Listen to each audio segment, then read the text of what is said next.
Ал сіз американдық мектептер жайлы не білесіз? Американдық мектептер оқу жылын әдетте шілде немесе тамыз айында бастайды. Әр штаттың оқу жылы әртүрлі және өте сирек жағдайда ғана оқу жылы қыркүйек айында басталады. Оқушылар пәндерді өздері таңдайды. Ең маңызды 5 пән болып саналады, ал қалған сабақтарды балалар өз ыңғайларына қарай таңдай алады. Мұғалімдер оқушыларды тек есімдерімен ғана атайды. Оқушылар қаншама уақыт бойы бір сыныпта оқыса да, бір-бірлерінің фамилиясын, яғни тегін білмеуі мүмкін. Американдық мектептерде шамамен 3,1 миллион мұғалім жұмыс істейді. Яғни орта есеппен бір мұғалімге 16 оқушы, жеке мектептерде бір мұғалімге 12 оқушыдан келеді.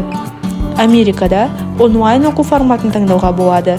Статистикаға сүйенсек, 2 миллионға жуық бала онлайн оқиды. Қоңырау тек 2-3 минутқа ғана созылады, ал үлкен қоңырау ланчтайм 1 сағатқа беріледі. Америкалық мектептерде жеке автобустар болады және балалар автобусқа мініп түсетін кезде бағдаршамда қызыл түс жанып тұрады, яғни қарсы беттегі және жанындағы көліктердің барлығы тоқтап тұрады. Тек бала отырып мінгеннен кейін ғана көліктер қозғалысын бастайды.